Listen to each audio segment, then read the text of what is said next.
What's up, madlang people? Magandang umaga, gabi po sa inyong lahat. Meron naman tayong panibagong video guys. Ito'y nagkakamada lang ako. Ito ay malinis na guys. At ito'y dadalhin na dun sa finishing area. Ano na ngayon guys? Maano yung araw kasi ano na, hapon na. Magalas 5 na dito sa amin. Kaya ganyan yung araw sumisilip sa bintana ng factory namin.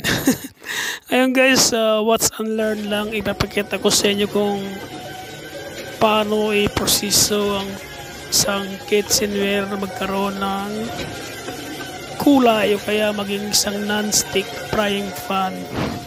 Tingnan nyo guys, enjoy lang muna kayo sa panonood.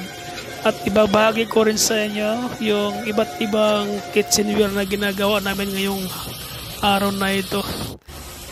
Ito guys, nakakamada na siya, malinis na siya, ready to deliver na sa finishing. Ito muna yung loob ng factory namin. Ayan ang mga ginagawa namin. Ito guys, malaking kasirola ito guys, malalim yung ibang ginagawa namin.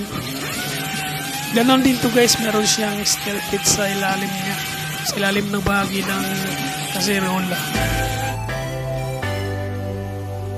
Just enjoy watching guys.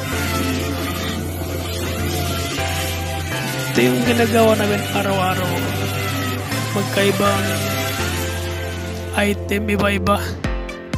Yan, iba din yung klase. Yan, malaking kawali. Yan, yung steel plate. Na sa pressing machine. Ito guys, ibabagi ko sa inyo kung paano ginagawa after malinis doon sa area namin. Ito ay niluluto muna siya guys. Nilalagyan siya ng tawag na para siyang buhangin guys na dumidikit sa kawali. Tinatawag yan ay sinding. Yan, kaya nag-iba na yung kulay niya. Tapos niluluto siya sa init. Kaya ayan guys, iba na yung kulay niya. Bago siya pipinturahan, ganyan muna. Kailangan siyang tinatawag ng sinding. Buhangin yan guys, para siyang buhangin. Kaya ganyan na yung kulay niya. Yun na, dadali na siya doon para sa kukulayan na siya. May pintura na yan guys. Ayan yung pintura guys. Maya-mayang kunti makikita nyo kung anong kulay niya. Yan guys, may kulay na siya.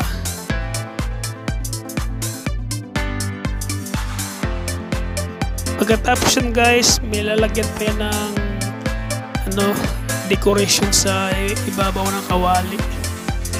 Tingnan nyo natin guys, ayan, pinapainit ulit, niluluto ulit siya. Mainit yan guys.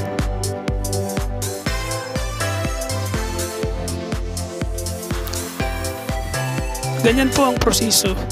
Ayan guys, nilalagyan na siya ng design sa ibabaw ng kawali.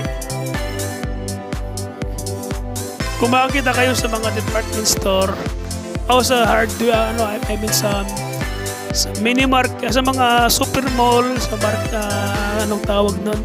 Pag makakita kayo ng mga ganyang kawali na may design, ganyan ang pagkagawa niya. Parang easy lang tingnan. Ang ganda ng design niyan guys, sa diamond.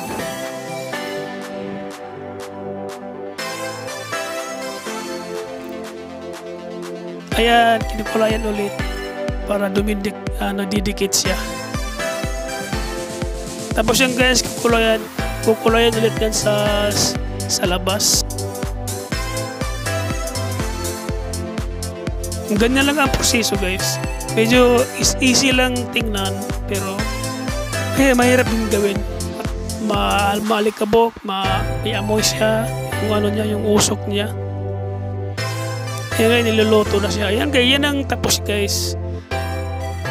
Tapos pipinturan ulit sa ilalim niya. Sa likod. Yung sa likod pipinturahan.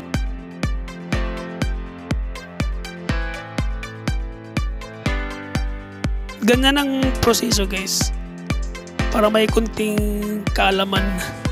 Ayan guys, kinukulayan na siya. Kulay maroon. Anyway, marami siyang kulay, iba-ibang kulay niya. Depende na lang kung ano ang order, anong kulay ang gusto. Yan na guys. Tapos lulutuin ulit para tumikit yung ano niya, pintura. Iba-ibang klase guys ang proseso sa mga ganitong non-stick kawali. Maya na siya guys. Tapos ikakating yung gilid, yung mga tira-tira, ikakating siya para malinis na tingnan.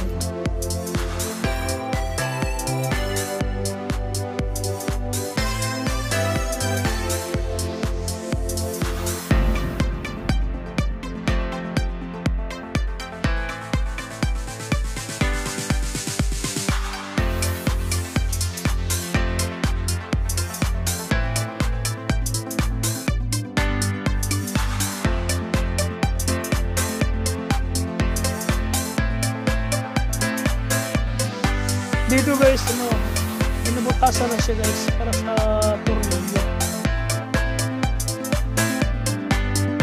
Yung kulang yan, yung handle. O dyan nilagay yung handle.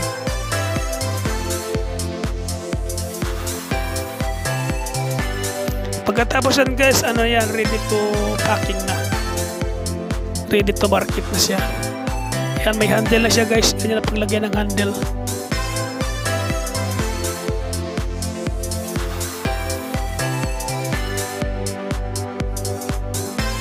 Parang ano guys, ayan na siya guys.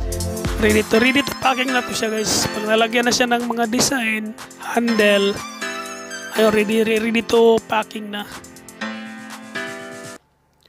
Hanggang dito na lang muna yung video natin guys, at magkita-kita tayo sa susunod na video. Thank you and God bless you all. Subscribe!